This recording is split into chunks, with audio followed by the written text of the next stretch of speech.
But what was it that stopped the manager from getting the exile on board?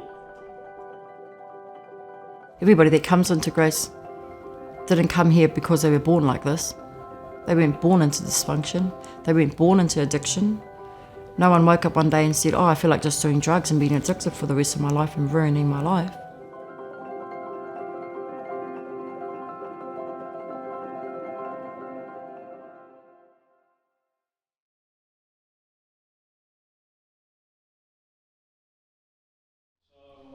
When I came to Greece, I wasn't where I am now because I wasn't applying myself to what needed to be done around here.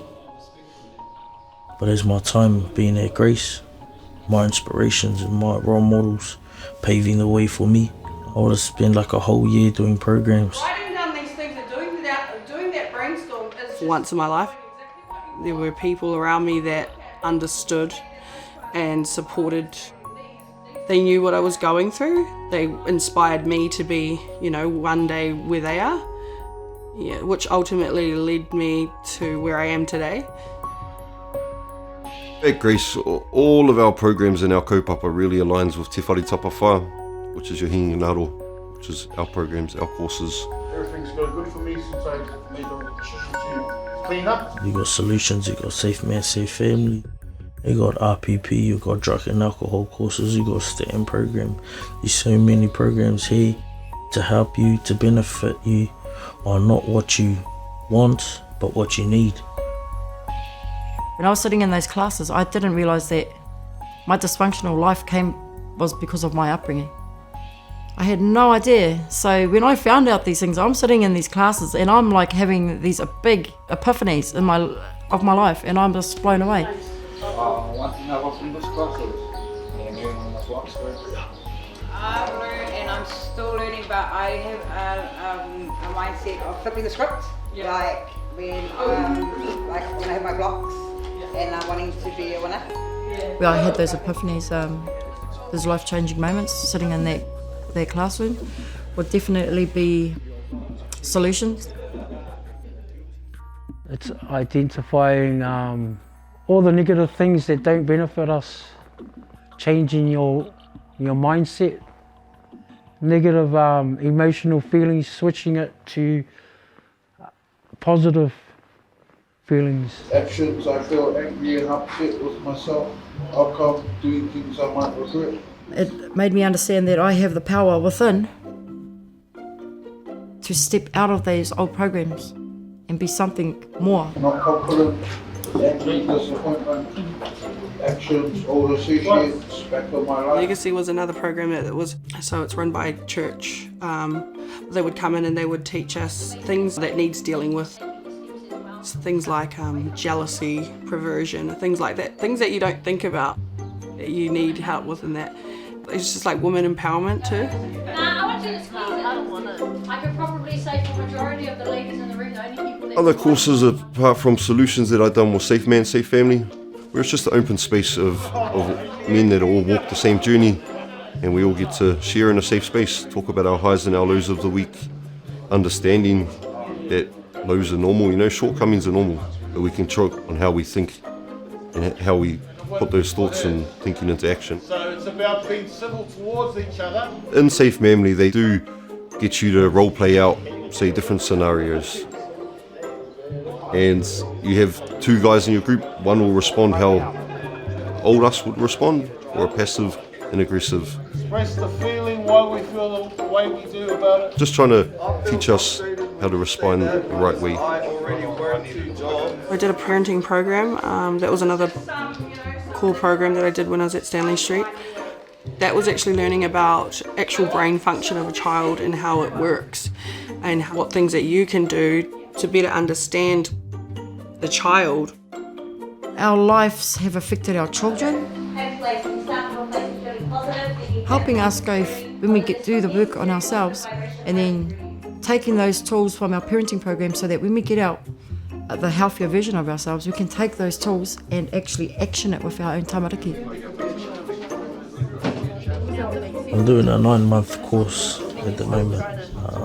It's a STAND program. It gives us the tools and the solutions to our triggers. I've never talked in a tight group therapy and having a counsellor ask those hard to answer questions, you know what I mean, in front of others. I just really struggled with it until a couple of months went by and I stuck it out. It all worked out in the long run, you know, it opened me up. I really love understanding and helping people understand their trauma so that they can go further in life and not be triggered by circumstances that may lead them back to drugs, may lead them back to crime, which will eventually lead them back to that dysfunctional life. What type does this analog clock say? That has an X and an I and an XX. The other big one is tinana, your physical. 2, 1, let's go. We're encouraged to look after our physical health.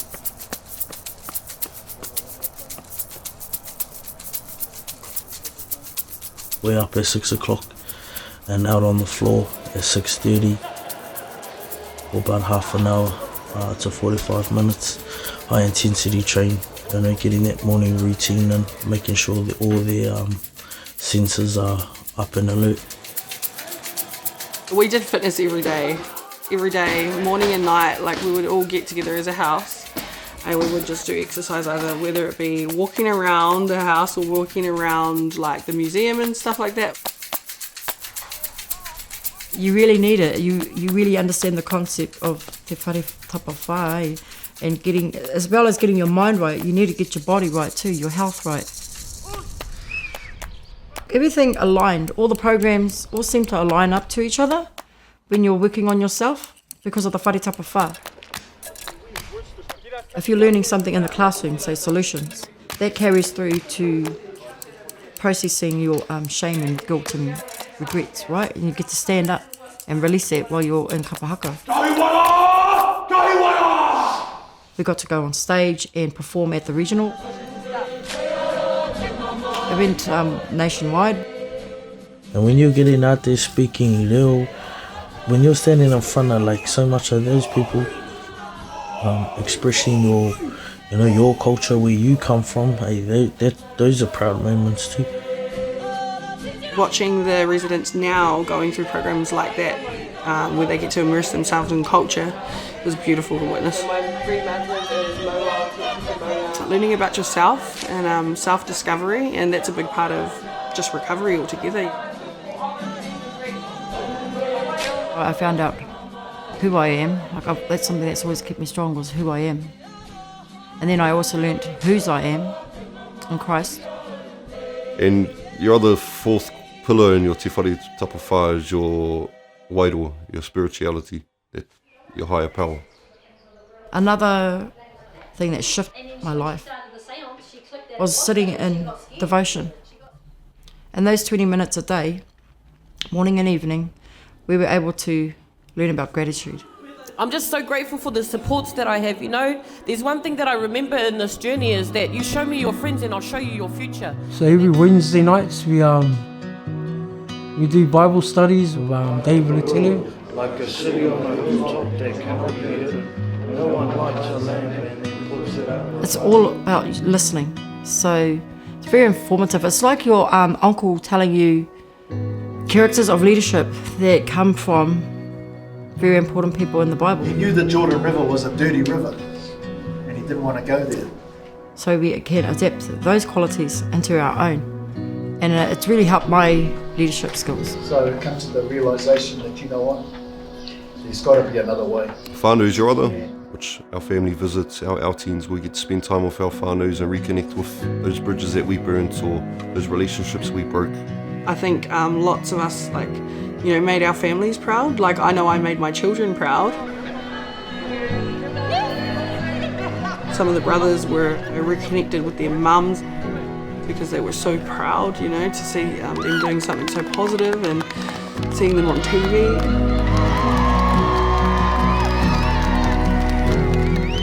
I've got a folder down here somewhere and I've got maybe 25 certificates from my journey at Grace, and I gain knowledge from each single one of those, and that's all through Grace's programs and the structure that they have for us, and it's turned me into the man that I am today.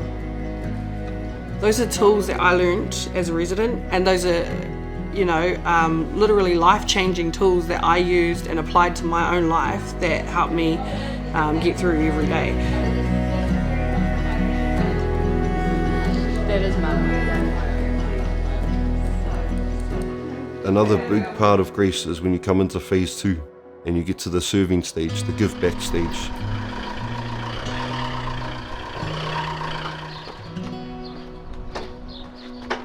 You've got control of this, and now it's time to use this and walk out a righteous life and give to another, serve on another that's in the position that you were in.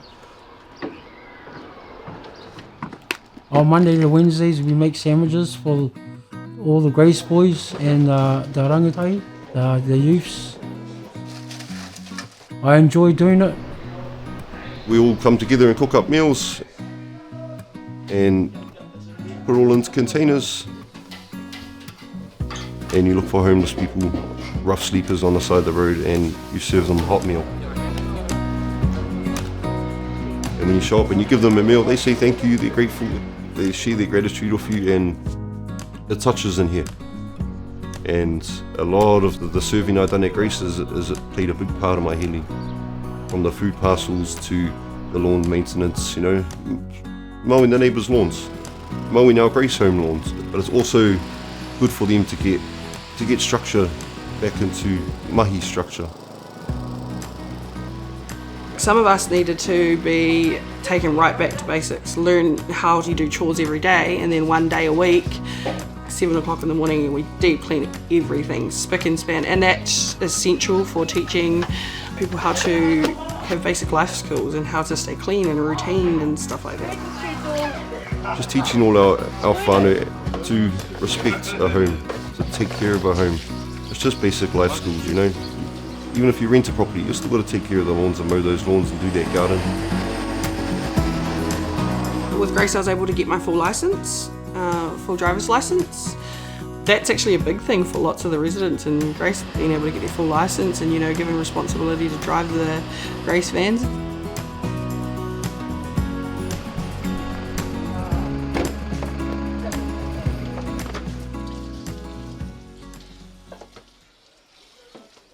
I never thought change was possible until I've heard and seen like these big brothers of mine paving the way.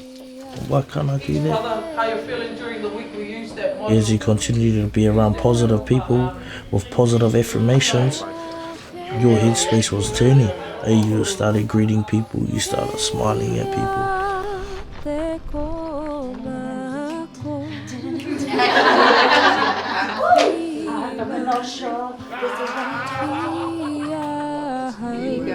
Because of what? Ego.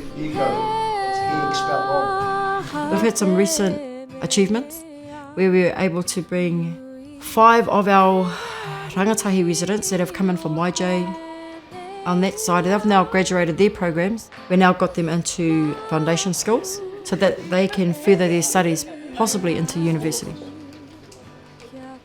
That is a great thing about Grace Foundation, the development that goes on within these walls. Might just start as one little program, but it branches out. The public really didn't know what we were doing, and I felt that if we make sobriety normal, if we get healing normal, get it a bit normal and understanding, get that language out there, show people behind the scenes what really goes on, then they can build that bridge and make it more accessible for others. Every day was a breaking moment. They were all breaking points, even till today. Each day I'm a better man than I was yesterday. Going forward, I believe that we will have the capacity to heal so much more people. If we can heal the people, we can heal the whānau, we can heal the community, we can heal our hapu, we can heal our iwi.